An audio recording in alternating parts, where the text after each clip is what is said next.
Welcome to Cartoonist Kayfabe, Wizard Magazine, number 18, February 1993. Happy New Year's, everybody. I'm Jim Rugg. The first issue of 1993. My name's Ed Piskor, riding shotgun. So we start out with the cover by Whitman. Oh, Whitman. A.K.A. Bart Sears. I think we've talked about his pseudonym. I believe there were contractual reasons that he would use Whitman. The interesting thing at this period was that the contracts were lightening up. You remember he's now doing stuff for Valiant. He's going to be doing Turok and that. So he doesn't have those issues. They just kept the Whitman cover. And in fact, he did two covers this month, the other one being a Dark Hawk cover that they decided to toss in the trash can. That's interesting. I enjoyed Dark Hawk whenever it was coming out. This is amazing. Flotsam. I'm very impressed by this cover. I'm not the biggest Bart Sears fan, but I think some of his cover work for Wizard I was a huge fan of, and I think I'm happy with all three of these characters. Pretty good renderings. Really good getting into the grotesque version of Venom. We'll talk about that in the issue a little bit. Absolutely, and that Carnage is killer, like you say, Ed. Good Spider-Man, too. I've never seen it the stringy shit that good. Yeah, because that would be a nightmare to draw. Yeah. If you had to draw that one more time, it would be too many. So it only works for the cover.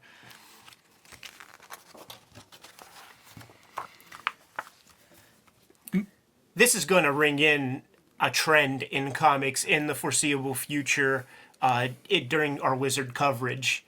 It's going to be a battle back and forth, man, between Vampirella and then when Lady Death comes on the scene, that's another kettle of fish. And then when they're both duking it out and actually getting big positions in the Wizard ranks and sales ranks and all that, then the doors are going to just be open for Razor and Kabuki and Witchblade. That comes much later. It's the bad girl trend lasts a while. It does, but these are our earliest little glimpses into that, and in fact, Vampirella is in a number 6. Yeah, I would call attention to Carl Alstatter. Formerly of Homage Studios, this is the Jim Lee, Mark Silvestri, Will Portacio, Scott Williams studio. It would go on to become Wildstorm. Yes.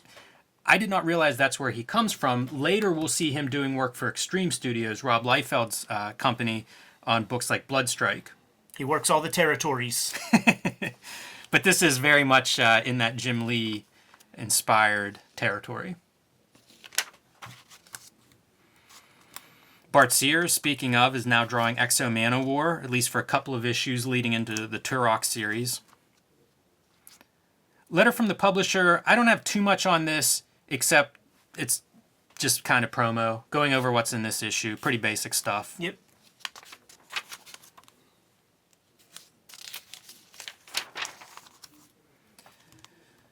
Letter from the editor. This is a rebuttal to somebody writing in and saying he enjoys the writing that these artists are doing, and it's a response to an earlier editorial. Patrick Daniel O'Neill kind of responds in an exasperated way. If this letter writer thinks that McFarlane and company are good writers, there's nothing he can really say to dissuade him of this point of view, I suppose. And that is the truth. So everybody out there on your little Twitter, man, trying to sway everybody your way, it's probably not going to happen. Very true. Wizard News. More Marvel UK titles. One of the books that is announced here is called Wild Thing. I brought a couple of issues. In the past, I mentioned some comic that resembled Aeon Flux, the Liquid Television Peter Chung animated series. I'm a big fan of that. This was a book that somebody pointed me to in response to that interest. So I don't know if I would exactly connect this to Aeon Flux without somebody pointing me in that direction. And of course, there are no good examples in this first issue. Yeah, it's really not there. It's pretty basic. But like, look at that off model. The thing that I liked about Marvel UK is when Marvel proper characters would show up in those series, because all the characters were done off model. Even the best stuff with like Liam Sharp on Death's Head, whenever the X-Men would show up, you would just get a different interpretation of the X-Men than you would ever get in any of the Marvel comics. Like Tom DeFalco would come at you with scissors if you drew this. Like even that, like it really is. It's almost like a game of telephone where it's like these Brits like heard about Spider-Man, and like you described it kind of to him or something. This ain't a story point. That's bizarre. Yeah, that's not a story I point. noticed the claws on the cover, but the feet are, it's like hooved bovine feet. And you just can't get over that. Like, shit, if Tom DeFalco had trouble with Todd McFarlane's big eyes, what would DeFalco say about that? This is great. This is like a redux of the Wizard cover of this issue. This one feels a little more Aeon Fluxy to me. You get to see some of the elongated figures until you get into the rest of the story. And then we deviate from it. So Marvel UK, and I think probably everything that's being published at this point, especially with any of the big publishers, is just selling. Printing money. Yeah. Ania, the Association of Black Publishers, is born. So a bunch of small publishers and self-publishers have banded together to kind of pool their resources for marketing, promotion, and to basically increase their own sales. I had never heard of this company until doing the reread of Wizard or going through some of these back issues a few years ago, but this piqued my interest. You know, I'm a fan of self-publishers, of course. This is an Eric Larson drawing, and I liked Milestone. So this is kind of it seems similar in my mind, and I've tracked down some of these comics. It's a really good move to have kind of like a strength in numbers where you could kind of bolster one another. You can put ad placements in each other's books and just get your work under like to the eyeballs of more people than you would be able to otherwise. And if you like, I didn't see like what's that one, Zwana or something, like you don't see Zwana ads in Dark Horse Comics or anything like that. So it's super cool that they would do this. Yeah, exactly. That's one of their marketing efforts, right? Would be trading ads with each other. Purge, this cartoonist is still around. There was a Kickstarter that was done for a recent Purge project. I think it was Kickstarter. It was some crowdfunder. This publisher's out in North Carolina, so I'm going to highlight where some of these guys are working out of as well, because I think that's worth noting. This is Kansas City. You know, these are publishers that are kind of scattered around. I think it's noteworthy that these books are all in color. And think about it like this too. If they're all over the country, maybe you send me 100 copies of your thing, I'll send you 100 copies of my thing. Then when you're set up in your local Kansas City show, you could give me, a couple inches of real estate on your table. I'll do the same for you. Absolutely. Interesting coloring in this book. I think this is probably marker art. This is a beautiful comic, man. I've never seen anything like that. Interesting negative space. So one of the things that I could not find exactly what happened to Ania. Mm-hmm. You know, they were active for a couple of years. This is Zwana, son of Zulu. We've talked about this creator, Nabal Hodge, before. The guy who climbed a damn state building or whatever. Exactly. We mentioned him in the Comics Journal coverage because he was a news item there. He's out of, I think, Atlanta, Georgia. And one of his promotional stunts was climbing like their state capitol building. Throwing copies of this off to the crowd, man. He dressed up like this, actually. Yeah, dressed as his character. There are photos. So pretty aggressive promoter, self-promoter, and obviously, you know, able to sell ads to a big budget movie. So these are pretty good, high quality books. One of the things that I found when trying to research exactly what happened to these different publishers and why this didn't last or make a bigger mark, they were very critical of Milestone and received a lot of criticism for their criticism. This is an interesting artist. I met him at MoCA one year, Mishindo. Very good. He was around for at least, probably 10 years because I would have met him in the early 2000s. And I think you can see already it's pretty sophisticated art. And you said that Eric Larson drew some of that promo artwork, and I just saw in that issue there's an Eric Larson advertisement for Savage Dragon, so he had some connection with these guys. That's a cool cover, a little bit McFarlane-esque. I like seeing all the ads of like what everybody, all the book titles. Yeah, it's almost Spanish, but this reminds me like the difference in line quality. Your homeboy Johan Peterson, Nash. Yes. Kind of reminds me of that. Brains being blown out. Feels like Rob Liefeld maybe saw this before he figured out Chapel's destiny. I'll say it here on the air, man. Like we should perhaps do a show and tell of Real Deal. Oh yeah, Real Deal. Because like that, what we just saw, can't really touch Arbone and I forget what Lawrence Hubbard's fake name is. Anyway, these are pretty great comics. There is some coverage of them. We'll link to that in resources because there are a couple of videos on YouTube that have media coverage from the time period. And then the other place that has some information is this issue of the Comics Journal features an interview with Nabel Hodge talking about some of these very, very topics. Ania, how it came about, what they're doing with it, what they're hoping to do compared to, say, Milestone. Mm-hmm. So there's enough coverage out there that if you're interested, you can find a little bit more about these creators, their books, what they were doing in the early 90s, and pretty interesting comics. Can we talk Ultraman for a second, Jim? Sure. This is in regards to, I guess, a Harvey comic that they're going to be putting out pretty soon with Ultraman. And Ultraman has a big legacy here in the States. Like, there was a black and white show called Ultra 7 that was on, like, TBS when I was a kid. And at this exact moment in time, 1993, late 1992, there was a push for Ultraman. There were Bandai toys. There was a whole section in every KB Toys and every Toys R Us with this Ultraman stuff. It never connected with us as children, but it absolutely primed the pump for, like, August 1993, Mighty Morphin Power Rangers, man. All of that real estate and space that Bandai cultivated for these Ultra figures in the early part of 93, all of that just got replaced by Power Rangers stuff that could not stay on the damn shelves. I'm not sure when Harvey goes out of business, but this had to be near the end of the Harvey publishing run. Maybe. We'll talk Wildstar later.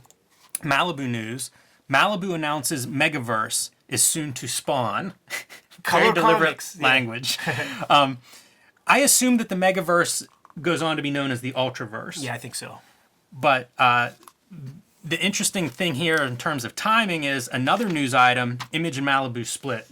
We always were wondering, like, when this was going to happen. Will it be announced? Was it clean break? And it seems to be the case, man. It was probably always in the works that, it's been 1 year. Give us a year of help, and we're good after that. And I'm sure Malibu made a pretty penny off of these gigantic print runs that Image was spawning. And now they've tasted it and have an idea of how to sell books on a big level. They've kind of raised their profile, so they're going to cash in with their own superhero universe that they own and get all the profit from. Yep. Little piece about Joe Kubert hitting Marvel Comics. He's going to be working on the Ghost Rider Johnny Blaze Spirits of Vengeance comic. He does issue 4, 7, 8, and 13. But he also did some inking work on Ghost Rider 28 to 31 and Punisher Warzone 31 to 36. I don't remember if he draws that or if he's just inking it. I think all of this stuff is in He tandem. draws that. Okay. And the Kubert boys, like Adam and Andy, have anything to do with that? No, it's all Joe. Nice.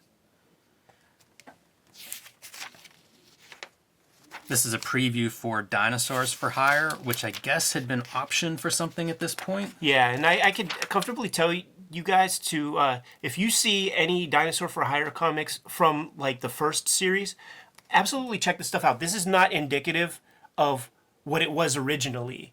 The original inking, duotone board, like classic outlaw mud show kind of comics. This is like the Hollywood version.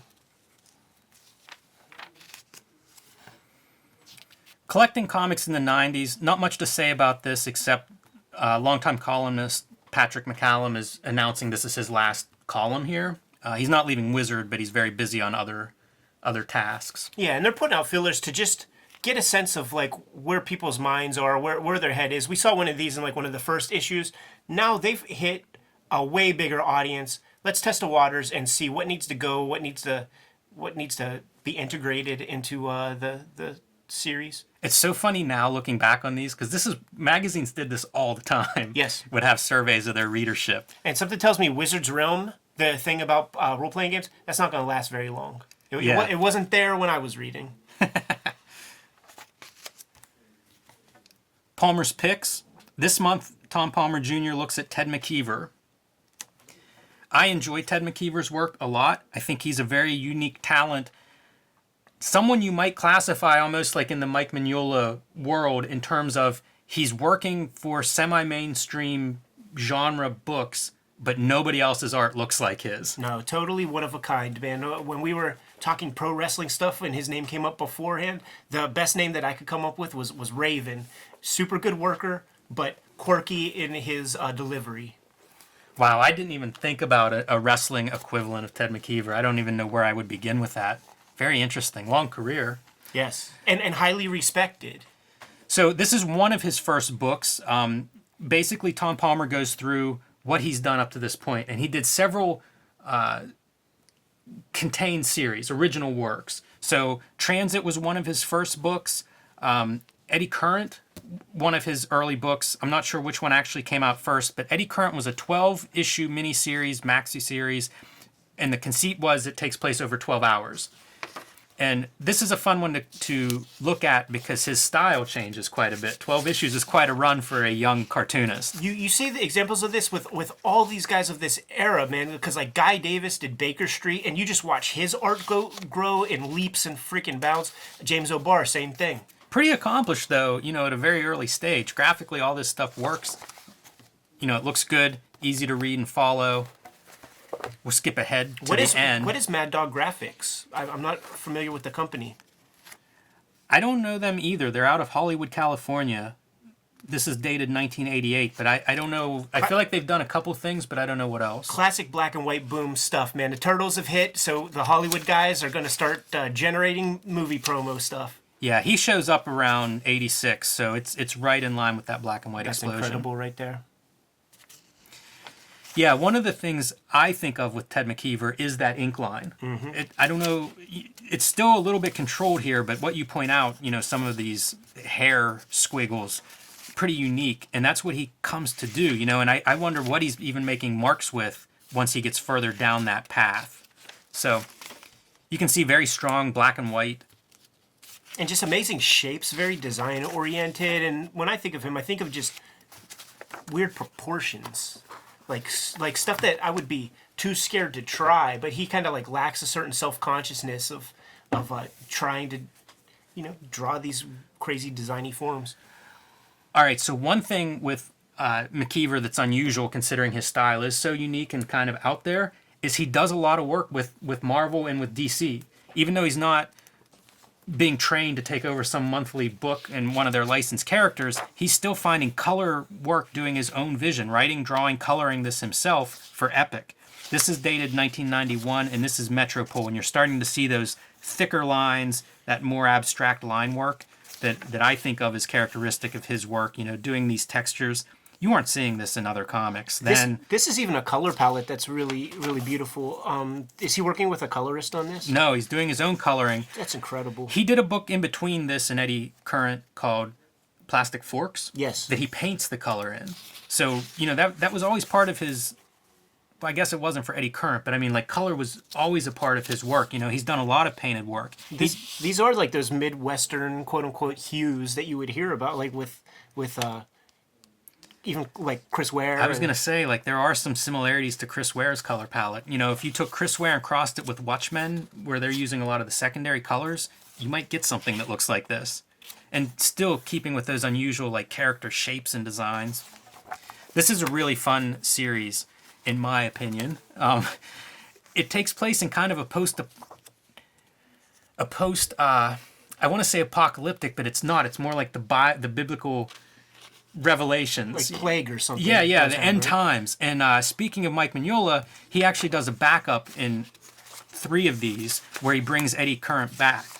So you can really see this line work. I don't know exactly what he's drawing some of these lines with. You know what that looks like? It looks like a blown up Xerox. It's very textural.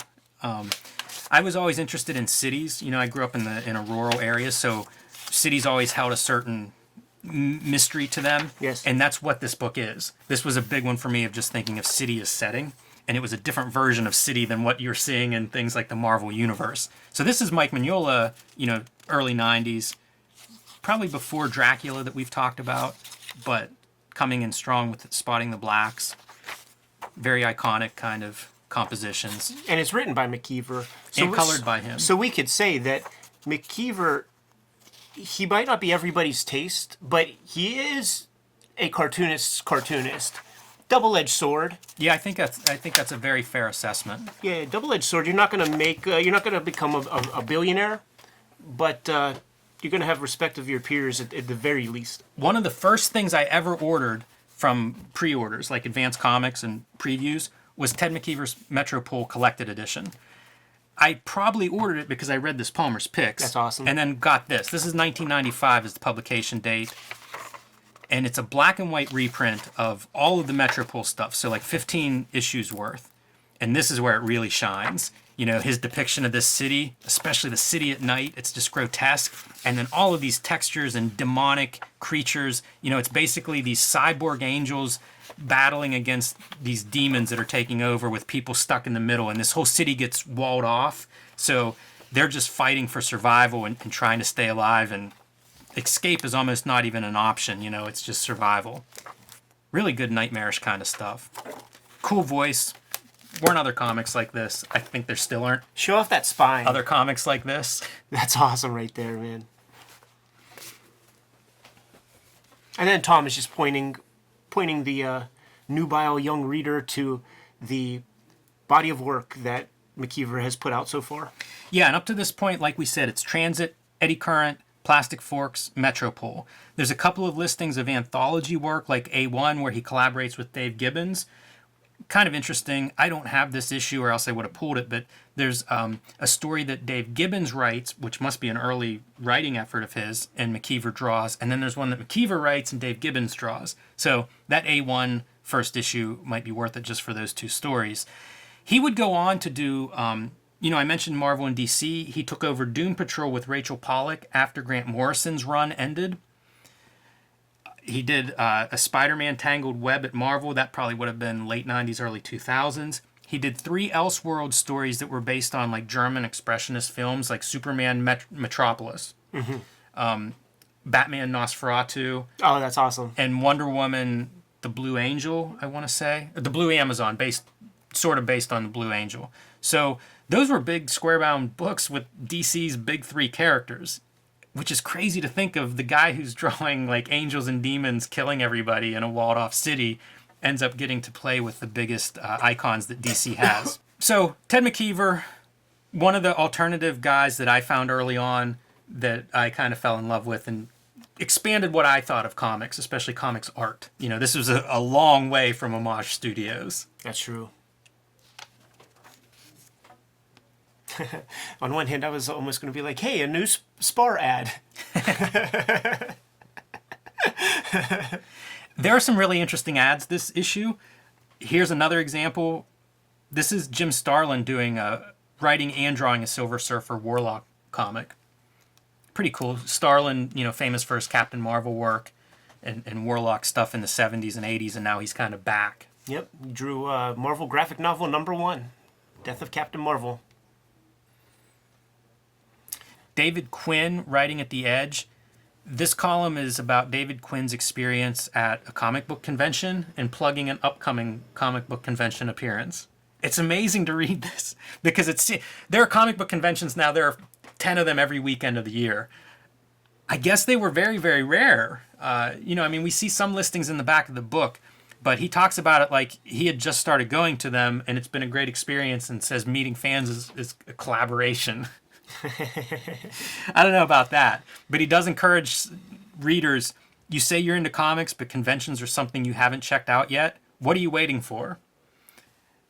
He's right. I like conventions. Listen, I don't know that I would have even really paid any attention. Like whenever you go to a comic shop, at least in the '90s, and there would be like the little table with all the free handbills and stuff. I wasn't really paying that. It was all white noise to me. And when I saw Pittsburgh Comic-Con being promoted in like a Wizard magazine, Mom, I gotta go. Mom, can I please get a ride? Yeah, you're right. And it probably was a proliferation of shows around this time, considering how business was. Absolutely. I mean, this is a big money hustle at this point, man. It's at least enough for the scumbags to come in and realize that they could get a couple of dollars, dude. But just even the fact that David Quinn has this article, it made me wonder about, like, did this create a tipping point for Faust? because it would have been probably a year after this, to be honest, like when I discovered Faust. Now, I would be 12 years old, you know what I'm saying? Like, give me some room. But I have to imagine that these articles did a lot to kind of like propagate that series. I would be very curious about that. I was reading Wizard at the time. This is around whenever I found Faust. I remember making the connection, this is the guy that writes Faust, but I feel like I had Faust before I realized this was him or before this column came up. But, I mean, all of our friends of a certain age seem like Faust is a book they know. It was a big 90s thing. It felt so illegal. Yes. Like, it really felt like you had contraband in your house that a cop could kick your door in and, like, send you to jail to have that. So that's how I felt about that. So, I kept it from my parents. I kept it from my mom. Like... Yeah, I didn't take Faust to school. Oh, that would cause trouble, man. Yeah, I don't know. I'd be curious where people learned about Faust and if it did come from this article.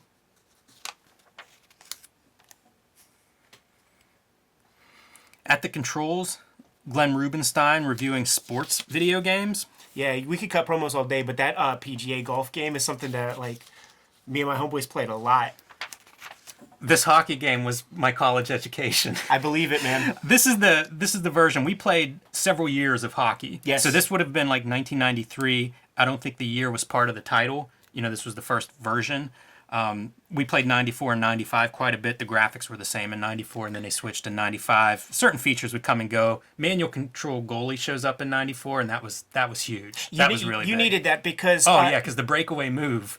Always. It was the gimmick. That was the problem with all these games, even the football, where if you just find the rhythm and you hit it every time, it, in effect, doesn't become a hockey game anymore. You're playing with basketball scores. It's okay, I got 100 and you got 99. Like, you guys just trade back and forth and keep doing the same gimmick, and the person who screws it up the first time, they're going to be the loser. You would hit the blue line, and if you were in front... You were scoring. The only thing that could stop you from scoring is you could board a dude behind the play, and it might cause a fight. And if it did, the play would stop. That was the best thing ever because the camera just starts scrolling down. And that was the problem with all these games with like the very rudimentary algorithms going all the way back to Blades of Steel and all that. It's like it's very easy. And you know what? You just figure out the algorithm all by yourself. Like, there's no Maven, there's no pinball wizard who's like, yeah, just do this. It's like, you just do it once, and then you do it twice, and then you do it 3 times, and you're like, oh, okay. It becomes so much less fun, but it does inspire fights between friends. It's amazing, these games in a room full of college-age dudes. Especially when you're, like, early days of drinking and shit. This was the game that's featured in Swingers. Whenever they're playing hockey video games, it's this game, 93. Yeah, we would play, like PlayStation came out when I was in college, so you start to get like some game intelligence, and we had one roommate that we would just destroy at football, and he found some little play, and then he would go off to class, and you would just jack up the intelligence and run that play until you could figure out the defense. He'd come in and play one play and throw the controller. Yeah, the controller... The rage quit was invented during these fucking games. I had roommates that removed the reset button from the Sega Genesis so that you couldn't just hit the reset button. Well, what you do is you sneeze and then you just pull the fucking cord and then just like knock the thing on the ground. It'll reset then. I had friends like that. Same thing with Battleship, playing Battleship with those dudes, and then they go, ugh, and then knock the Battleship off the table. Man, I was about to kick your ass. Brutes and Babes, drawing powerful comics with Bart Sears. I don't have too much to say about this. It's all kind of proportions, drawing cones for your figures. This feels like a step back from some of the previous columns, and I wonder if he's like simplifying, if he's gotten feedback, or he's starting to get those cable covers that he solicited and was like, oh man. Gotta cut promos on these boys. Dudes need some basic anatomy lessons. Yeah, for sure, man. The highlight to me really is, we talked about comics and sequential art before, how it was kind of like a textbook for a generation of cartoonists, and even at this point I think they're celebrating it's received like 9 printings in 7 years. When we talked about it before, I was kind of like looking through some old art, and I'm like, of course, like why didn't I pull this out before? So this will give us the opportunity to show off some more Eddy P juvenilia.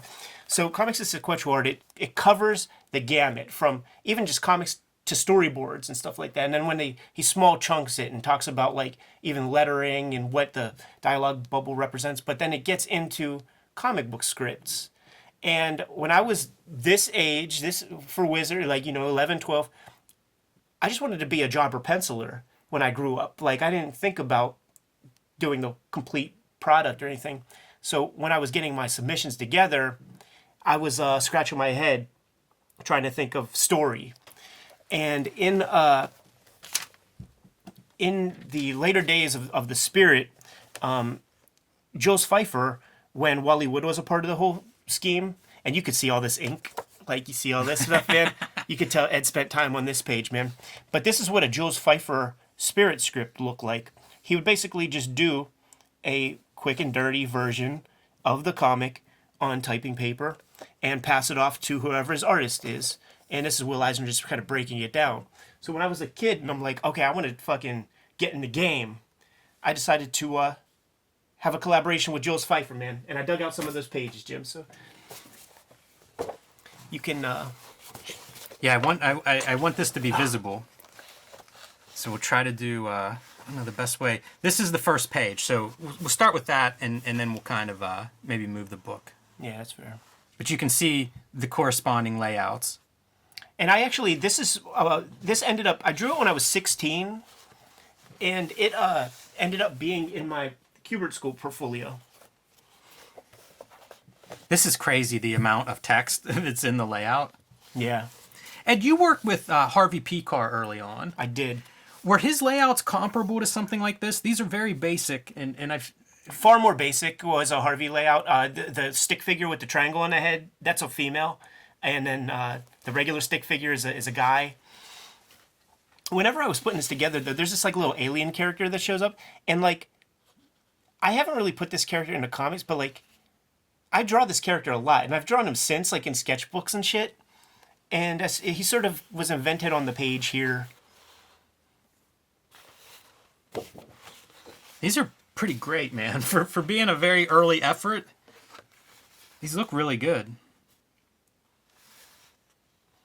Yeah, not much to say about it, but like, just trying to figure out my tools and all that kind of junk.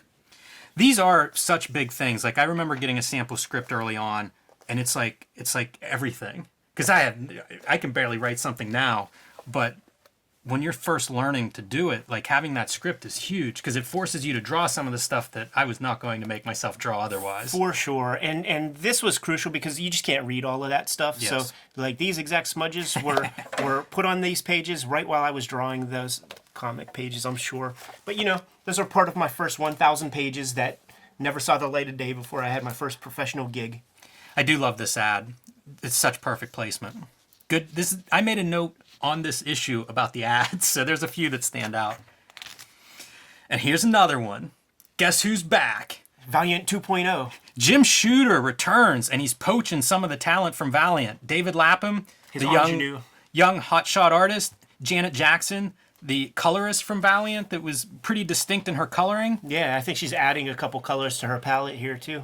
I'm not sure who's responsible for this logo. Sadly, it doesn't stick around, I think, beyond this ad. Probably because, like, in your mind's eye, plasm, doesn't it sound like cum or something? It's not too exciting. It doesn't stack up with Spider-Man very well. Or perhaps Warriors of Plasm. Much better. But it's kind of cool to see this. Cum-drenched warriors.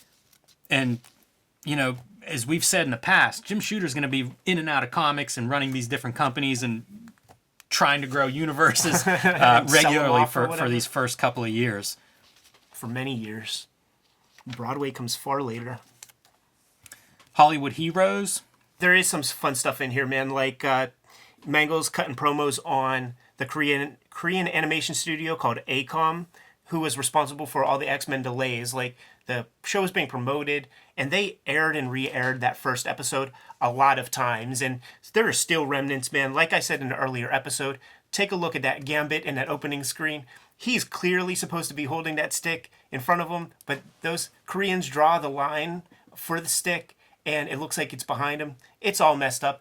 And you listen to any audio commentary tracks on any DVDs for any of the animated series in the 90s when the animation started to get outsourced to Korea, 100% of the creators here just cut promos, man. My favorite is always like with one of the Simpsons guys in like season 1 and 2, they had to switch studios because like, you know how if you were just drawing like a random sketch of like a Mega Tokyo and you're just kind of like drawing characters that kind of like look like Japanese katakana or something, like that's what they were getting back. So it would just be Roman characters on storefronts that were just like CXYJK. And these Harvard boys are blowing a gasket. What the fuck are you guys doing? He does, Mangles does make note of that, saying that other production delays have occurred on Ren and Stimpy, Simpsons, Batman, the animated series, that were all associated or blamed on this production studio. Yeah. But hey, listen, you get what you pay for, man. And these guys are trying to cut corners, so they solicit basically airplane hangars full of like Korean people to do the thing who are just trying to make ends meet. And you have no real connection. There's just no internet. And what do you think the quality of a phone call from America to Korea was in even the 90s? I'm sure it was not crystal clear. Yeah, especially trying to explain jokes and these little details. Forget about that. Comic book detail minutia. Yes. It had to be impossible. Mention of the Batman animated series film. Mask of the Phantasm is in the works already. The animated series is only on the air for a couple of months at this point, but received enough attention, enough excitement. It works. They Warner Brothers has its studio, like, so they don't have to like, outsource and do all that. Planned ahead. They said some of the production delays weren't visible to viewers because they were so far ahead of schedule. But apparently they did have some hiccups, but nothing that affected the show's broadcast. Smart play. The other note that I have in this very verbose feature is just that Meteor Man is going to be on its way to theaters pretty soon. And that might be my favorite superhero flick. It's definitely the one I've seen more than any other ones, man. That could be a commentary track. The other thing that was interesting now I think about it is they're talking about like the VHS tapes of like Beauty and the Beast and Aladdin are coming out. Like Beauty and the Beast is already out. Aladdin's going to be near. And I have this vision of like redoing my basement and turning it into like a video store. I'm 100% on board. So I go on eBay and I take a look at like lots of videotapes, and these exact Disney VHS tapes are the most valuable now. Super valuable. Yeah, man. they would only release them for like limited runs. Yeah, the ones with the black diamond. I'm talking thousands of dollars these things get sold for. Wow. And everybody had them. Yeah, that's wild. But I guess they just would wear them out. Just get rid of this them, is the yeah. stuff that you would play over and over if you were a kid. They mentioned Wesley Snipes is interested in doing Black Panther at this time and like, connected to a Black Panther movie. They also mentioned Blade, not with Wesley Snipes. And of course, we know how that worked out. I always think Blade is one of those like early forerunners to this rise of Marvel movies. Absolutely. It feels like that was an early success. And it was like that it was that one that like kind of, it bridged the gap because there would be like the Shadow and the Phantom, like those kinds of things. And it was sort of like that, but then not. Yeah, it had some good elements to it. But then when Guillermo does his, forget about it. Like that's the shit. Yeah, for sure. Blade 2. Dinosaur for Hire ad. I kind of love this painted Rambo-esque dinosaur-headed thing. I'm telling you guys, don't sleep on that OG series. John Ostrander takes on Magnus and the Spectre. Michelle Fife's favorite comics writer on the strength of Suicide Squad, man. But you know who my John Ostrander is, man? Grim Jack. Yeah, I'm with you on the Grim Jack. I haven't read a lot of Suicide Squad, but I did get a cheap flea market lot of Grim Jack. I don't have too much from this article. He talks about rereading the original Magnus run of comics from Gold Key. I brought one of those. This is drawn by Russ Manning. It's kind of legendary. There's an Eisner Award for talented artist named after Russ Manning. Yeah, best newcomer type award. Yeah, man. so I thought I'd do a flip through these. Because it is very attractive art. And what Ostrander's doing right now is he's kind of revitalizing Magnus at this point, man. And he's also doing the same thing with the Spectre character. And the Spectre's very weird. So he's starting off with, I guess it's volume 3 of Spectre. And Tom Mandrake is the artist on hand for that. And Tom Mandrake will be the artist for the bulk of the run. There might be a few fill-ins here and there. But going back to Grim Jack, man, once Tim Truman leaves and starts doing Scout, Tom Mandrake is the guy who comes on the scene, man. So they've built a relationship for quite a while before they started on the Spectre. And I always like to call attention to that name, Jim Corrigan, as being the name of the Spectre, and of course the flagship breakout star of the Chris Ware comic. But even before that, I'm sort of racking my mind now, and some really smart Kayfaber will remember or know this little piece of trivial minutia. But during like the pulp magazine days, there's an important character whose civilian name is Jim Corrigan. There's definitely, not to be confused with James Gordon, who is definitely a character in like Doc Savage pulp magazine stuff. But that name Jim Corrigan has power and has existed in pop culture far longer than we know. Yeah, this Kayfaber's not the one that's going to fill in that blank for you. Warren Bernard, man, put something in the comments because I know you know. End of an era. The death of Superman heralds the end of what began more than 50 years ago. All right, so we've seen ads for the death of Superman. The issue was covered very, very briefly in last issue of Wizard, but it was covered in like the Comics Watch. Like it was an issue that was coming out of note. It was the #1 seller that month. And basically the coverage of Superman's death is this 2-page spread and a little blurb in Comics Watch. It's about as much as it's fucking worth. I think it's interesting that it doesn't get a lot of attention. It sells almost 4 million copies. It's huge. It gets attention in mainstream media, but Wizard, the guide to comics, they cover it a little bit. As we continue in this issue, we'll see how Superman number 76 is doing on the charts, man. It made its blip. Everybody knew it for what it was, saw it for what it was. It was a play to try to glean some of this new crowd. It did its trick for one issue, and then the diminishing returns every subsequent issue. I thought this article was going to be kind of like a history of Superman and one of the lame type articles, like the Spider-Man birthday article. Yeah. Very early on, it's just talking about gimmicks. And, you made the comment when we first saw an ad for this Death of Superman that Image killed Superman. And that's essentially what we're looking at here is the rise of gimmicks in comics means you've got to figure out a gimmick if you want to sell books. If you want to get that #1 slot for the month, you need a gimmick. And DC's gimmick was killing their biggest character. And it worked for 1 month. Yeah. But, I mean, I don't know. It's unusual coverage considering some of the articles that we've read. Like, I would think coverage of Superman's death would have been better than a lot of the stuff we read in Wizard. And now we have modern day gimmicks, like an issue where you get to see Batman's cock. Right? That's all it was. And DC is cutting edge with how to use their icons. Brian Cunningham, did you have something to do with that? Elfquest, the Wendy and Richard Pini interview. Jim, I have a confession to make. Hit it. Elfquest is one of the first 50 comics that I had in my meager young collection. I have a confession. What's that? I've never touched an Elfquest comic. Will you touch it now? All right, it's on record. Now, this thing, Wendy and Richard Pini, they met in the letters pages of an issue of Silver Surfer. Did you know this, man? I did not. Yes, so it's like back in those days, you have a complete address in there because that's how the fanzine community worked, man. People would just correspond with one another. And Wendy and Richard Pini, they met through an issue of Silver Surfer, Volume 1.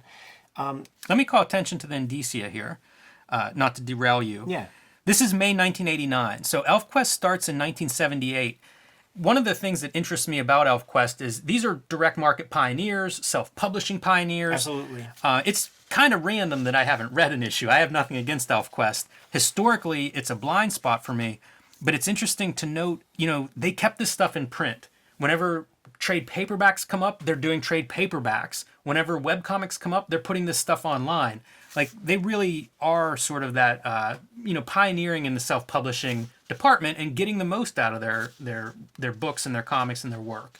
They both come from old school fandom, and that, if that's the bulk of what you're ingesting, only goes so far when it comes out in your own creativity. So this is like, Tolkien inspired, and the storytelling sensibilities and all of that, it's filtered through like a Marvel Comics kind of storytelling. So like that's what you got here. But one of the most just important things of this exact issue is the back matter here, where we're talking about the characters and very reader friendly, by the way. They have this printing. They're for a new generation of readers and explaining who these characters are, a little bit of backstory. I was one of the damn new generation. I got this in '89. I'm on board. But this right here, where she's this might be the first process stuff I ever seen in my entire life. Amazing. When it came to putting comics together and like what goes into making a comic, and essentially this is her script. But more importantly, I recognize these lines, man. These are the lines that would be on your regular composition notebook, man. And I had a composition notebook. Bobby's my brother, and he abused my notebook. But as soon as I got this thing, man, these are Eddy P's first real comics. You know what I'm saying? And it came directly from me not being able to have an excuse to like not make comics, because it's like, oh well, those look like comics, and hey, they're on like typing paper. They're on notebook paper. Now I sort of lose interest in my own characters. The Fearless Five. The Fearless Five. So you know where we had to take it after that, right? We had to take that shit, man. And some of this is printed in my X-Men Grand Design book, man. But listen, Wendy Pini put the battery in my back to just like not make excuses, sit down and fucking make some comics. It's fantastic. Wow. Very cool, man. Speaking of Power Rangers. Oh yeah, it's my little brother, man. He drew that stuff, Little Bob. So they're talking about we're in this new era, and money's coming in. They're doing fine. We're gonna start putting our books out there in color. Color's a big piece. They talk about how a lot of people don't consider a drawing finished if it's not in color. And I can remember this, like the black and white explosion is something I'm a big fan of. And I started out doing black and white comics. If you were going to do indie comics into the 2000s, it was going to be black and white. I wonder if that has changed that perception, because now we have manga, and also color is cheap enough that you can do indie books in color. So if a book is black and white now, it's more of a choice rather than a necessity.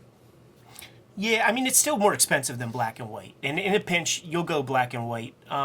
But listen, man, Attack on Titan, I think I read it sold 50 million copies. I don't think 50 million people are complaining that it's in black and white, man. One of the interesting things that popped up in this article where they're talking about at a convention, John Byrne wanted to draw some Elfquest if he could do something controversial, and they accepted. And the results were exactly what he wanted. I did some looking online because I guess parents were complaining about something. I don't know what that is, but if you guys are looking for it, I believe, unless he did several issues or whatever of Elfquest, I believe what we're going to be looking for is Elfquest Hidden Years, number 9.5, Holiday Special. But if that's incorrect information, please put something in the comments below the video so that we could amend my fanboy atrocity here. Should we talk about Dr. Seuss? Please. Before we split, man? I know you had a note. Yeah, they talk about not wanting Elfquest to be Spawn or the Teenage Mutant Ninja Turtles, or recognizing that it's not going to reach that audience, but they're starting to put their books into bookstores. And I did see Elfquest comics were in Walden Books they were very expensive. Like, as a kid, you're reading like Boxcar Children and shit like that. These were $30 hardcover books that were very slick, and they were almost on that same.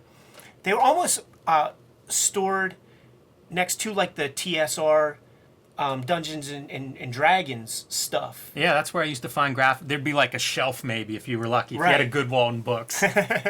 So the stuff was inaccessible at that point, man, because how does it work, man? You have to print a lot of things up in order for that price to come down on the cover, and it was bleeding edge. But it is funny to me how, and clearly in this article we see what the division of labor is between Wendy and Richard Pini, because she is full on the creative, and he's the business guy. But when they're talking about the Dr. Seuss stuff, and he is kind of poo-pooing Spawn and all that, we'll never be that. We don't want to be that. What we want to be is Dr. Seuss. And the way that I read that is, okay, I don't want to sell 1 million copies. I took a quick Google search, man, to take a look to see what Dr. Seuss was doing in like 93. So Richard wants to sell 66 million. I respect the hustle. I respect the hustle. That's true. I'm no longer aiming for image. I am now also wanting to do Dr. Seuss. I think if he could have copy edited this, I think he would have maybe changed some of the language of the piece. Yeah, the last piece that drew my attention is they started in the late 70s with Elfquest. So the interviewer, much like when they were talking to Dave Sim last issue, asks them about the industry today and where things are, and they talk about it speeding up in every aspect. Readers, they're producing books bi-monthly is about as fast as they can go. That's not really good enough. Readers want that hit, every month. And so one thing they're doing is supplementing it with either reprints or with other people doing, like John Byrne, doing other creators doing Elfquest, and that's another series so they can hit every month. But that speed thing, in production terms, it reminds me of Alan Moore mentions this in the Comics Journal issue that we reviewed, talking about how much faster content was going. And this is the early 90s. I think they're talking about the MTV generation, right, and commercial speed. Think about how fast it is now in terms of the volume of information that we're processing quickly and turning around. So I thought that's kind of interesting that, we've now seen a few creators talk about that speed issue, and this is essentially before the internet. Mm-hmm. Yeah, and this is still that mainstream direct market where the marks are still, tapping their veins for a monthly fix. And now there are two camps. And the world that you and I come from with independent comics, it's a different kind of readership. And they look at our works as like a music album or something where they know it's not going to be a frequent thing. So they like and enjoy it and almost like savor it.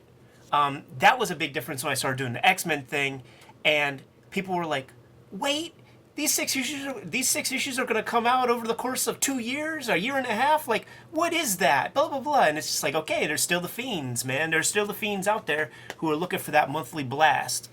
Yeah, she guesses it's about between 500,000 and 1 million comic buyers. I'd be curious what that number is today. I think she's referring to the direct market, although newsstand was still a viable distribution model in the early 90s. But Continuity Comics, poised to continue. This is an interview with Christine Adams, who is the associate publisher of Continuity. And basically, Continuity Comics has been sort of sporadic in their scheduling up to this point in their history. They had an influx of investor money. Someone put up $500,000, and they took a couple of months off from distribution to kind of get their books up and ready and in order so that they could alleviate that shipping issues that they had in the past. So this is basically promotion of what's coming up, mostly built around a big company crossover called Death Watch 2000. You will still find those comics in a 25-cent bins without the poly bags being opened. I bought some for $10 in a store in Florida over Christmas. Now you just showed off, and I feel like I feel buyer's remorse for spending those quarters. There's not a ton here. It's a lot of promo. They talk promo here. They talk about gimmick covers here and how their gimmick covers are used better than other people's gimmick covers. She says, take their Cyber Rad 5 glow-in-the-dark cover and put it in a pitch-black room with Ghost Rider 15, Sandman Special, Spectre #1, and Cyber Rad #5 is the best. At one point, they talk about the size of the hologram on one of their upcoming covers, and it's actually 3 by 4 inches, not 2 by 3 inches. This sums up a lot of problems with comics of this era. Yeah. Yeah, and I mean, there are always problems, and just replace this gimmick stuff with a lot of the nonsense that we see in the mainstream now. It's like Yeah, a lot constant of relaunching of everything. a lot of cornballs. A couple fun names come up in relation to the sort of new guard over at Continuity. Man, Dwayne Turner's a name that pops up, and our homeboy Larry Stroman is mentioned. Yeah, Larry Stroman's drawing Hybrid. I'm interested in Larry Stroman from this time period, so that's a book that's kind of on my radar now in the quarter or 10-cent box. We're getting into a really fun era of comics for us as we were growing up, and we're slowly seeing a trickle of new names that have meaning to us as we move forward in these 1990s. One of those names is mentioned here.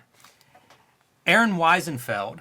I knew Aaron Weisenfeld from his work at Wildstorm. He started out on a book called Team 7, Yes. which featured a lot of the Wildstorm, like origin of some of the Wildstorm characters and like a Black Ops, think SEAL Team 6 kind of thing, which was right up my alley, man. Yeah, written by Chuck Dixon, I believe. One of the books that I think shows off his artwork best is the Deathblow and Wolverine crossover. And this is towards the end of his comics run as far as I know. Yeah, he's like a fine art painter or something now. He has a good Instagram where you could see a lot of the work that he's up to now. Has nothing to do with comics. Still figurative stuff, a lot of landscapes, things of that nature. Really fun. He leaves a lot of room open for the color there. I'm a fan of his Wildstorm stuff, like all the crazy lines, and he was really good at drawing a figure that was like 15 heads tall, and 11 of those heads were legs. I think a lot of the guys that came through Wildstorm, they start out as a pretty heavy Jim Lee imitator. Yeah. And then they kind of develop their own skills. Like it's guys who had some imagination, some aptitude for drawing, and as they got more comfortable, they started to be able to be themselves, I suppose. They call Wiesenfeld the next Jim Lee, and a couple issues ago, Neil Adams was calling some other guys like the next Jim Lee. Little did they know that they're half right. He's not necessarily Jim Lee, but if Jim Lee and Neil Adams are pimps on the stroll, Aaron Wiesenfeld gets fucking peeled like a banana by Jim Lee. Becomes a part of his stable. Stand in my shadow. Well said, Ed. Valeria the She-Bat. They say first Neil Adams comic written and penciled by Neil Adams is going to be available, and this is the first one since Superman versus Muhammad Ali. And then you scratch your head and wonder where Ms. Mystic falls into that gimmick. But they take a page out of the Valiant handbook with how they are going to distribute this Valeria comic. And you mentioned that Death Watch 2000 crossover series. So in order for a store to get a hold of a singular one unit of a Valeria comic, the store has to order 30 other continuity comics in order to get one copy of Valeria the She-Bat. So there you go. Like when stores start to fucking disappear, it's shit like this that helped kill these people because they're new to the game, because they hear that there's money in comics, so they're not educated on the landscape in any real way. And now they have to get these chase things by buying all this stock that you and I are fighting because I spent 15 cents more on an issue than you did because these stores can't move these things because they're garbage comics. Utter trash. Dripping with Venom. How else to describe the new 6-issue miniseries starring Spider-Man's erstwhile slathering opponent? Makes total sense, man. In the day of the anti-hero, Punisher's a big deal. Ghost Riders is nuts. This is the most popular character that's been created within the past, say, 5-10 years in Marvel history at that point, man. Of course Venom is going to get his own miniseries. I believe it has a shiny cover. Yes, Issue indeed. 1. Yeah, this is pretty by the books. They're just promoting what is guaranteed to be a hit breakout character. McFarlane, the longtime writer of Amazing Spider-Man, is writing this first miniseries, and he kind of talks about, they talk about some of the challenges of turning basically a murderous character into a hero, into a protagonist in a book. One of the things he says is, there is a certain nobility to Venom, even if he's very misguided. And so that helps him to have some redeeming qualities compared with like Carnage, who is just about equally popular. And this one thing that comes through to me in this interview is Michelini, I don't think, likes either of these characters, and definitely does not like their popularity, specifically Carnage. He says people that like Carnage are just sick. But yeah, he says that on one hand and then writes it with the other, man. So yeah, you know, he mentions if he wasn't the guy to do it, somebody's going to do it. This book's going to happen. Yeah, I've heard that before somewhere. Mark Bagley, as you said, is the artist, and he talks about trying to give Venom a little more character, depending on who he's interacting with, soften his features if he's, you know, talking to a kid, if we're seeing a little bit more of his good side. I guess it worked. I mean, Venom continues to be a popular character to this day. Well, I mean, here, to me, we've talked with Mark Bagley 2 times in Wizard Magazine so far, and one of the things that he's demonstrated that I appreciate is some thought behind the work that he's doing. And all the stuff that you just described is thoughtful stuff, especially as an artist trying to make sense of this world that you're drawing. In some ways, it has to be real to you. That was like a tenet of Alex Toth or something. But here's the thing: as a fan, as a reader, I want to see Venom with a dislocated jaw, 4,000 teeth in his mouth, and that tongue with that green shit going all over the place. When he's softening himself up to like help a child across the street, I ain't trying to fuck with that. Yeah, that's not the Venom that rose to popularity. But I don't know. Book of the times. You know, I think that Venom book was a very popular title.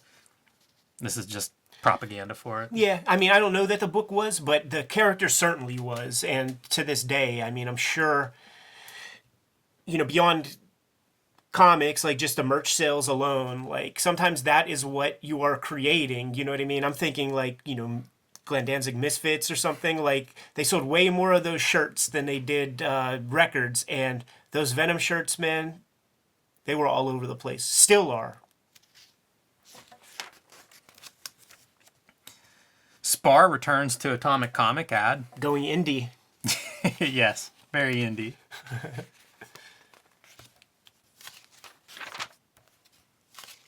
This is, I think, Wizard starting to do this kind of attempts at humor, I suppose. We've seen examples before, and they've all fallen on deaf ears. Wizard's Realm, role-playing games, amazing art. Any standouts in this crop? They're all standouts aesthetically, but none of the people I've Googled, I was able to find any new stuff. But your neighbor, your classmate is in here again, man. Yeah, I'd love to know if that really is somebody I went to school with. The guy you grew up with, like he was a comic book guy? He was a few years older than me, so I was aware of him, and he was like in art and stuff. That's him. Probably. I like that Turtles cover. It's so good it took 2 guys to make it. Yes, for sure. That's a pretty fun science fiction background cover for an alien. Yeah, like old paperback books. Kind of, it's a Ralph McQuarrie color palette. I see a lot of Colossus covers in these fan art covers, and I liked Colossus back then a bunch. Hard to draw, but I think he was a fan favorite from his appearance. You know, his appearance. Big guy could turn into metal and crush things, man. Yeah, what's not to like? My kind of hero. I like this feature. They aren't particularly inspired, but it's a fun feature, creating your own character. This is certainly something I would indulge in as a kid. Toying Around with Brian Cunningham. All about Star Trek, which means I'm not interested. He does plug Palmer's Picks, but he doesn't say what book he picked up. He says that he, give Palmer's Picks a read, give some of those books a try. He did, and he liked it, but doesn't say what book it was. Heard Brian Cunningham's an editor for DC Comics. So, hey, Brian, why not bring some of that indie energy? I'm not talking about me specifically, but just let's quit being middle of the road, man, and get some real energy. Let's not sell books on Batman's cock. And the homemade figures. Love them all, man. Clearly a He-Man figure makes this Warpath with these like little dingleberries on his That's shoulder a good right fit. there. He-Man it really figure is for Warpath. And dude, Pitt. Love it. Pitt is only a couple months old, man, and he's already getting some figures. That's very disturbing looking too, by the way, man. That's a scary fucking face, and that crazy mullet.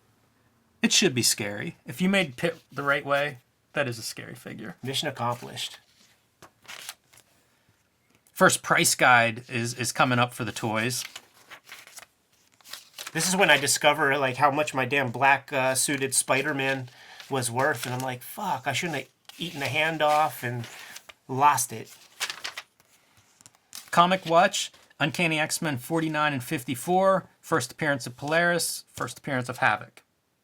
Yeah, like this comic here, basically, the first appearance of Havoc comic is basically the reason why I had to make my X-Men comic, because I sort of abhor, it's a real dumb move. It's shit creative when you introduce a brother or a sister 54 issues into a thing when they're never mentioned. You could just tell that you are out of ideas.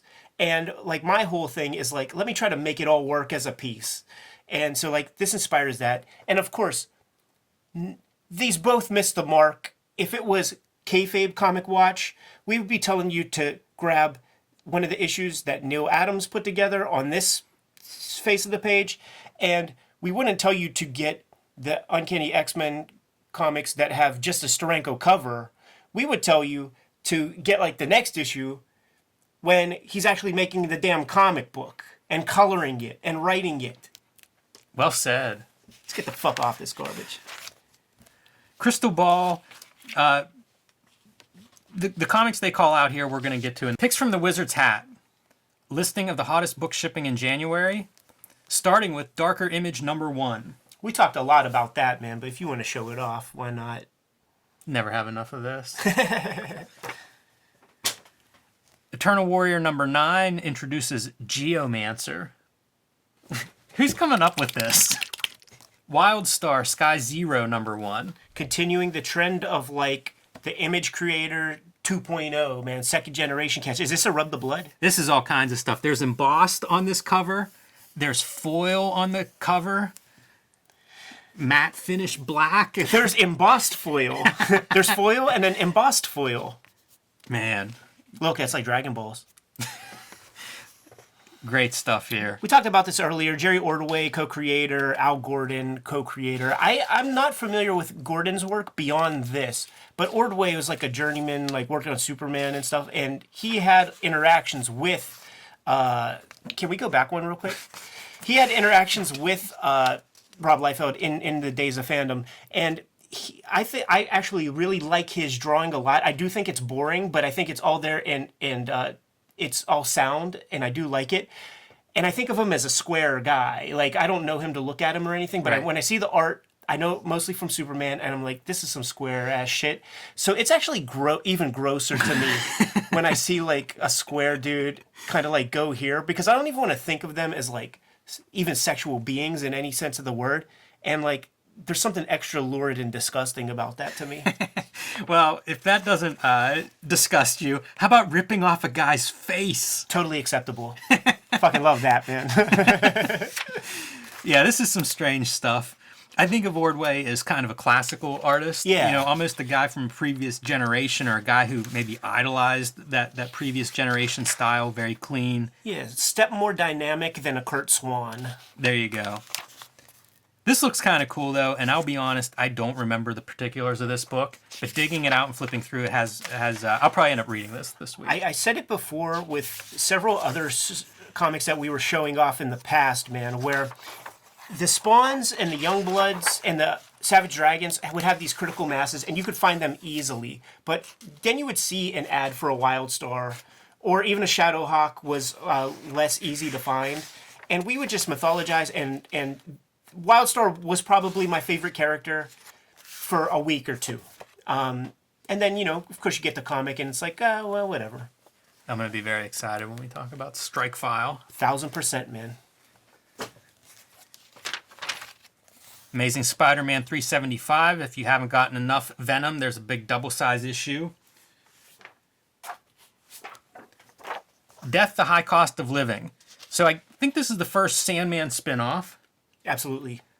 Written by Neil Gaiman, drawn by Chris Bacalo. Probably mispronouncing his name, my apologies. He goes on to draw X-Men, Generation Next, Generation X. Came from Shade the Changing Man. Yes, yeah. So long career. I thought I would pull this out because I think his art's very attractive, and I actually like this period of his art. It might be my favorite. This is exceptional stuff. Even the Shade the Changing Man stuff. Like he'll get to a place where he figures out his quick style. Yeah. So Death shows up, and very popular character. We're going to get to see a lot of his evolution throughout our series if we continue as far as I imagine we will, because the next evolution really is Generation X, but the evolution after that is the cliffhanger imprint at Image Comics when he solicits a comic called Steampunk. That's pretty awesome to look at. Man, I don't remember Steampunk at all. It was a part of that initial, Danger Girl, Steampunk. He does really well with like 4-tier, like that's a very busy page, but it reads well.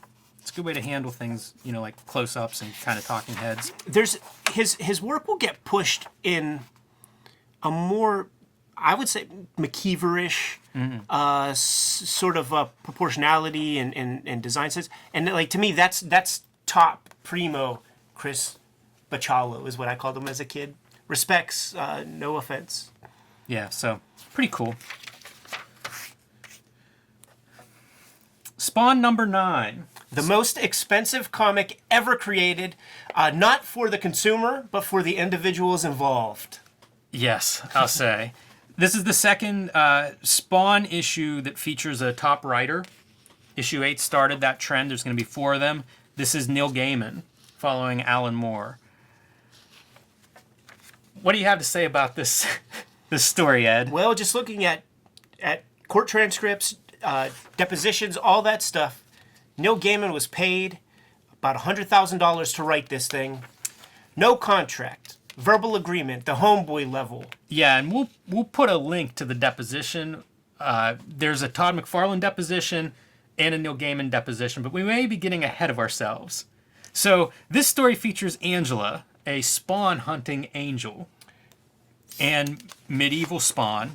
Yep, olden day Spawn, as Neil Gaiman called him out in the scripts. And then there is that little old crusty guy called Cogliostro or whatever. We're going to see this image again in issue 10. This is just a rough thumbnail of an image for a 2-page spread that'll be in issue 10 with Cerebus. It's going to be a good one, man. But this little guy here is also a character that wasn't in the comic beforehand, kind of put in there by Neil Gaiman. And this character, Angela, they show up in like the Spawn animated series. They show up all over the place, man.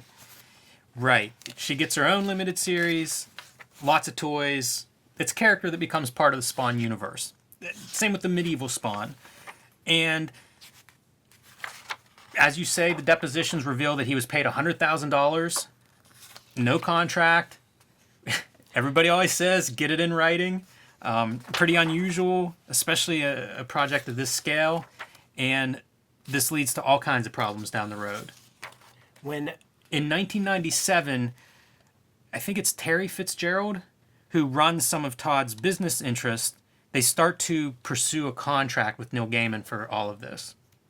In 1996, Todd McFarlane buys the rights to Eclipse Comics, a defunct publisher. And everything under that brand. Including, presumably, Miracle Man. Eclipse was the American publisher of that material. I'm not sure what starts heating up between Neil Gaiman and Todd McFarlane, but at some point, Miracle Man is offered in a trade for Angela and medieval Spawn. I guess this doesn't go well, so McFarlane then creates another angel character called Tiffany and Dark Ages Spawn. Litigation begins, I think, in 2002. Takes until about 2010 for everything to be settled. It's settled, right. Yeah, it goes through a couple of rulings and a couple of appeals.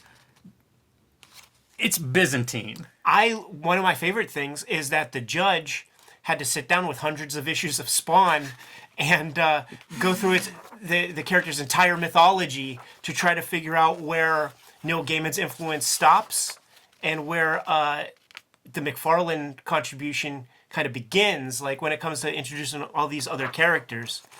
If we could just flash forward to like sort of what ultimately happens. Let's do that. Because that Angela character that we just saw, in an amazing dick move of just like being an asshole, Neil Gaiman sells that character to Marvel, and that character Angel is like a part of like the Age of Ultron stories and stuff, and that's like McFarlane's nemesis, man. Why do you call that a dick move? When I was Googling this and trying to figure out background, I saw a lot of the opposite, like why McFarlane's a dick, and articles related to that. No. Like I mean dick in the Eddy P sense of the word, where it's just like, oh, you're just being an asshole. You're just making a dude's hemorrhoids flare up by tossing his character off, you know, to Marvel, and now it could be a Marvel, and like Todd has to see that because that shit was on posters and comic stores and stuff like that. So it's a dick move in that way. It's a strange story. You know, in the settlement terms, as far as I know, were never disclosed. I guess Gaiman ends up with ownership of these characters. Is that your interpretation? It's not like a 50-50 ownership, right? There will be links in the description for everybody who wants to know about that stuff, because somehow Marvel now has... See, there was some extra stuff in there where that's not even a part of that, where it's discovered that Mick Anglo is still alive, and so that means that he's the owner of Miracle Man. So that's like a whole other kettle of fish that is Byzantine, as you said. It's riveting as well, though, and it's fun to read about. So we'll definitely include links. That is what I would say. Like reading these depositions is a rabbit hole of the best comics interviews I've ever read. They're amazing. But let me just say this, though, man, because it makes me happy that comics is a more humble medium, because if we were like constantly playing for such big stakes, millions of dollars and stuff, this would be happening all the time. Like, we would be caught up in this in some capacity. You know what I'm saying? Like, they're playing for major stakes with these things, man. It's incredible to think, here's $100,000, and it's kind of a drop in the bucket of royalties owed. That's what I'm saying. It's like, so like, you know, if my Jay Lynch comic is in a Jay Lynch book that neither Jay Lynch nor I get $1 from, who's really going to be buying that? And like, you know what I'm saying? But if millions of dollars were at stake, now I have to get an attorney with blood in their mouths who's looking to strike it big, man. It's an incredible story, and the takeaway for me is contract. Get a contract always, man. No homeboy level shit. No handshake stuff. And also, what's really fascinating is it's like that Unbreakable thing where it's like live long enough to become the villain, because all this McFarlane stuff that we were talking earlier from his own interviews about like creator equity rights, respect to the creators, when he really hits it and he starts making money, he's just doing he's the same old. He lived long enough to be the villain, man, and just doing the same stuff that was done at Marvel. It's just he owns it. Yeah, so Kayfabers, if this is at all interesting to you, go read the depositions, because they are fascinating. Not bad, Jimmy. We handled that in like 10 minutes. Could have talked about that for an hour. Like the inside front cover of Comics Journal. It's incredible. You could do a whole episode on those depositions. They're the best comics interviews I've ever seen. Yeah. Work on your English impression. I was imagining like trying to read some excerpts of it. And I'll bone up on my Todd McFarlane. Your Canuck. Yeah. Hey, you're right. Top 10, Valiant. Full effect. They're not even hiding that they've now invested, I think, officially in Valiant back issue stock. Yeah, but they would have zero integrity if they put anything beyond Superman number 75, 4 million copy seller. That's the thing that, I mean, and we've said it a million times when, like, you know, Harbinger showed up on this, and in the body of the stuff, they talk about how there's like only 40,000 of them, right next to a comic that sells millions. Like, something's going on here. Top 100. The game I always like to play, Jim, is how many DC books are in the top 10 this month? Well, they killed Superman last month. And that was number one. They're back to 0. Yeah, they did that in Superman 75. So where does Superman 76 stack up in the gimmick? Number 15. Oh man, maybe should have killed Lois Lane next, and then Jimmy Olsen. Let's name a couple of these top books. Image has 4 in the top 10, so Image is really here now. It starts off Venom number 1. We were talking about the success of Venom. Spawn number 8. Go Todd. Punisher 2099 number 1. Pit number 2. Wetworks number 3. X-Men, Uncanny X-Men, Spider-Man 2099, Youngblood, Battlezone, and X-Force. That is some top 10.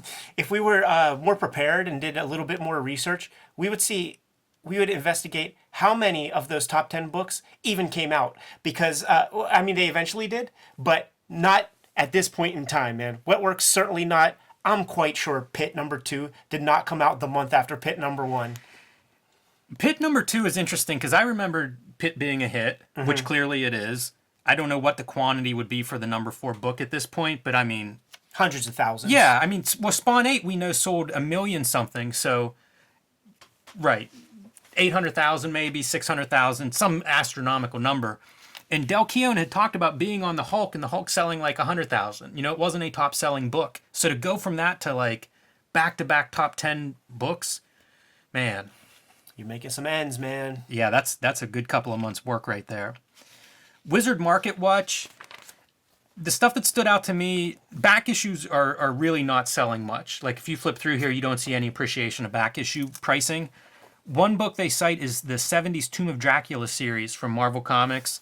I had a great conversation once with Steve Bissett about these books because we were talking about how comics were in school when we were in school. And Steve Bissett, you know, a generation older than I am, he was saying, like, we would try to write English papers and do art stuff and, you know, tie it into comics. And he would bring in a stack of the Tomb of Dracula comics as an early, almost prototypical graphic novel because it was one big story. That was the same creative team throughout, I don't know how long that ran, 80 issues, something like that. Yeah, Marv Wolfman and Gene Cologne. And I assume it's on here because of the Francis Ford Coppola Dracula movie. No doubt. The other thing I point out is Jay Lee has entered the Wizard Top 10 hottest artists, mostly for his work on Namor. We're going to see him, you know, start to do some Image stuff. I was following him a little bit on Namor at this time. Really interesting style, different than everybody else. So it'll be fun to talk about him over the next few months. Another young cartoonist. We might get to this in a later episode, but what did issues of Namor come out concurrently with the work from Youngblood Strike File? Yeah, we will do comparisons. Awesome. I'll leave it at that for now. We'll tease your ass with feathers, Kayfabers. Magic Words letter column. They're running a poll on who the X-Trader is. And they'll find out in 7 years. Hold on to your hats, boys and girls. All right. Really great letters art this month. This is an amazing piece. Portrait of McFarlane and Gareb and Spawn. That looks like a Boneyard Press. It does. Fucking serial killer cover. These are all great, though. Like, that Grifter's really good, cool angle. And even the Ghost Rider piece is good. But my favorite part of this is the Iron Man X-Men feud is not over yet. Let me read a little bit. Please. Iron Man is perfectly capable of destroying the gene jokes. That's racist, Jim. I mean X-Men. Single-handedly. And this is in response to the idea that they could target Iron Man through his, you know, Jean Grey or Professor X could do some kind of mental attack. Well, I don't know if you know Iron Man, but Iron Man can pilot without somebody inside of the suit. So that, how are you going to attack that with psychic abilities? It's a ping pong match, man. Ping pong, nothing, man. Iron Man could take out the mutants in 5 minutes, according to this letter writer. Start the clock. Well, Doug, the editor of the letters page, agrees with him and says, yeah, I guess the X-Men wouldn't last more than 2 minutes, would they? I take it all back. Tony Stark can not only single-handedly kill all the X-Men with ease, he doesn't even have to get his hands dirty. So shots fired.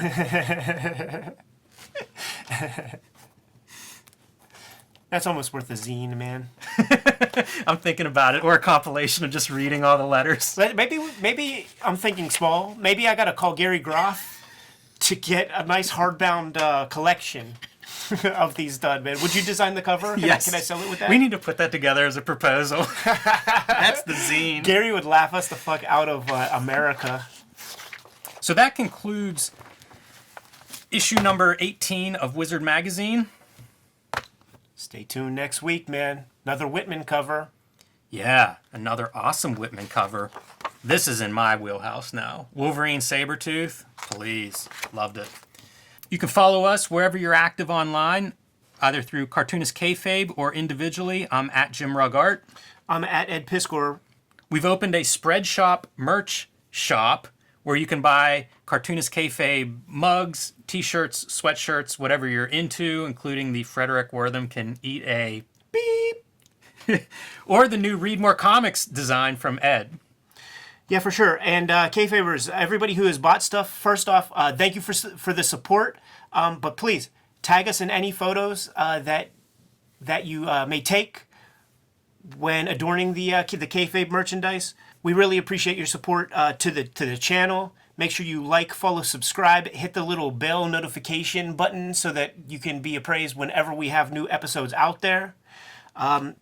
Listen, Jim, I have, at this moment of our recording, I have 13 pages of my X-Men comic to finish after a 3-year tour of duty, man. So I'm going to get going. I know you have a lot of comics that you're working on. Give these Kayfabers their marching orders and let's get out of here. Read more comics.